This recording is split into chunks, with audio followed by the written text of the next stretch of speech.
Can the coup in Gabon, which supposedly ended the Bongo family dynasty, truly be regarded as revolutionary? Did the coup truly end the Bongo system in Gabon? While the coups in Mali, Burkina Faso, and Niger can be lauded as revolutionary, recent information has come to light that shows that the Gabon coup is nowhere near revolutionary. The coup may have removed Ali Bongo and his immediate family from power, but the fact is that the coup will merely lead to a continuation of rule by the Bongo clan. If this were not the case, why did the coup fail to elicit the same level of condemnation from the international community that the Niger coup did? Why is France not being expelled from the country, like it was in Mali, Burkina Faso, and Niger? It therefore means that there is something different about the coup in Gabon, so in today's video, we will analyze the real reason for the coup in Gabon and why it is not revolutionary. For more than 5 decades, the Bongo family has established itself in the government of Gabon through patronage, offering lucrative positions to associates and extended family. Their rise to power began in December 1967, when Bongo's father, Albert Bernard Omar, was backed by France to take over as president following the death of the country's independence leader, Léon Mba, who died of cancer after being boosted back into power following a coup in 1964. Throughout his stay in power, Omar won every series of elections despite allegations of manipulation. He abolished the country's runoff system and replaced it with single-round voting, as well as imposing a one-party system. Fueled by corruption and greed, Omar's regime circulated the oil wealth of the country among the elite to ensure loyalty. He expanded the Bongo family's employment opportunities into the military, parliament, and state commerce. In fact, Marie-Madeleine Baransuo, the current head of the Constitutional Court, was Omar's ex-lover. With their accumulated wealth, the Bongo family lived in luxury. In 2007, a French police inquiry discovered that the Bongo family possessed 39 residences in France, 70 bank accounts, and 9 luxury cars totaling €1.5 million. Although at the time his lawyers argued that the assets were not acquired through his €20,000 per month income, according to the United States Senate, from 2003 to 2007, Omar allegedly routed $100 million PDF in questionable funds through a New York City bank account. Despite the investigations made by France about the wealth of the Bongo family, France continued to be a close ally of the Bongos. According to François Conradi, a political analyst at Oxford Economics, the Bongos invested money in French politics for many years. Robert Bourgi, a Parisian lawyer who advised former French President Jacques Chirac and his Prime Minister Dominique de Villepin, claimed he was given $20 million in cash by 5 African heads of state, including Omar, to boost Chirac's election campaign. After Omar died in 2009, his son Ali Bongo took over the helm of leadership in Gabon. Like his father, each of his 3 election wins has been highly disputed, which led protesters to set fire to the country's parliament building after his re-election in 2016. 2 years later, in 2018, Ali Bongo suffered from a serious stroke, which led to his not appearing in public for nearly a year.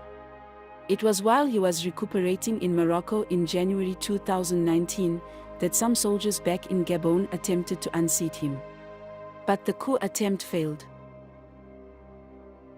After his recovery, Ali began to make some political changes. He removed his sister Pascaline from her position as High Representative of the Head of State, and he demoted his half-brother Frederick Bongo from his position as Head of State to military attaché in South Africa. Brice Lacrouche Elehanga, a high-ranking French Gabonese official, was arrested and sentenced to 5 years in prison in 2021 as part of Bongo's anti-corruption operation. Lacrouche Elehanga was once a powerful chief of staff, but he was charged with corruption and imprisoned after allegedly displaying too much ambition during Ali Bongo's recovery period. Following the dismissal of Lacrouche, Bongo nominated his elder son Noureddin as his advisor, with the title of Coordinator of Presidential Affairs. Meanwhile, during all these times, military coups were happening elsewhere in Africa, but the Bongo family remained unaffected because they bought off opponents and moved relatives to strategic positions in the government. Nonetheless, Bongo's efforts to protect his government from a coup may have aided Ngema, the current military junta of Gabon, as ascension to power. When Bongo took over from his father in 2009, he fired Ngema, the late president's assistant. However, following the 2019 coup attempt, Ngema, who had been working as an attaché at Gabonese embassies in Morocco and Senegal, was recalled and appointed chief of the Republican Guard. So, why would someone who publicly promised to support his president with honor and allegiance just a few months before the coup turn around and lead the drive to depose him? The recent military intervention in Gabon that supposedly ended the Bongo family's 56-year reign was a long time coming. In fact, its origins can be traced back to 2018, when former President Ali Bongo Ondimba suffered a stroke.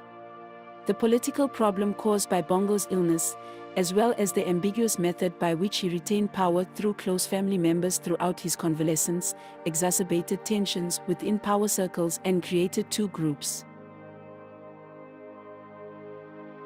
One group consisted of detractors, who urged his resignation and tried to undermine the Bongo dynasty's hold on power in the oil-rich Central African country. These critics were largely instrumental in Albert Ondo Ossa's emergence as a consensus opposition presidential candidate in the 2023 elections. The other group consisted of members of the ruling party, Democratic Gabonese, a party founded by the late President Omar Bongo. This group included party members who continued to perform an institutional charade of cabinet meetings and rubber stamp legislation to cover Ali Bongo's alarming absence and incapacity. The group also comprises influential clan members within the Bongo dynasty, jockeying for rank and fortune, amid the uncertainties surrounding Ali Bongo's health. Meanwhile, during this period, Sylvia Bongo Ondimba, Ali Bongo's wife, is believed to have grown in influence and was preparing her son, Noureddin, to succeed his father.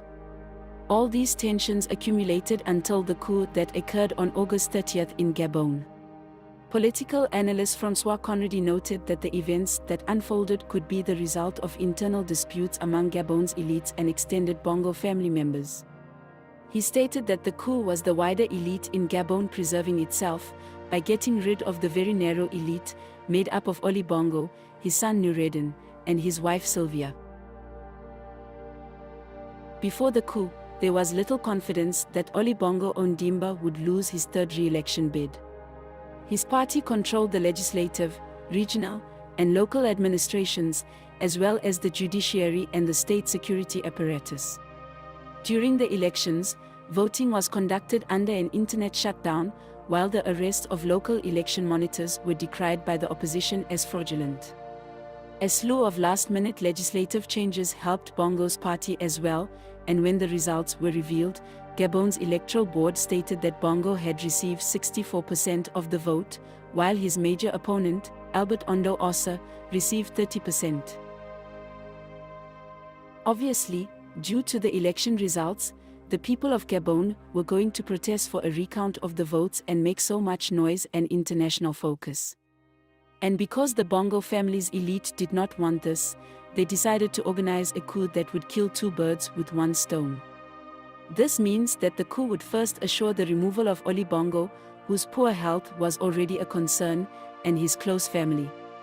Furthermore, the coup ensured that power remained in the hands of the Bongo family, as General Brice Ngema, Bongo's cousin and a direct product of the Bongo clan, was instantly placed as interim president.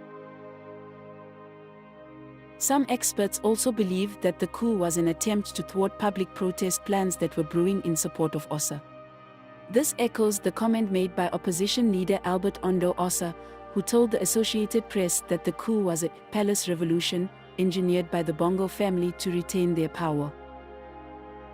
Aside from Ali Bongo's illness, which is the root cause of the military intervention, another factor that encouraged the military intervention in Gabon is the contagion effect of recent successful coups in Africa.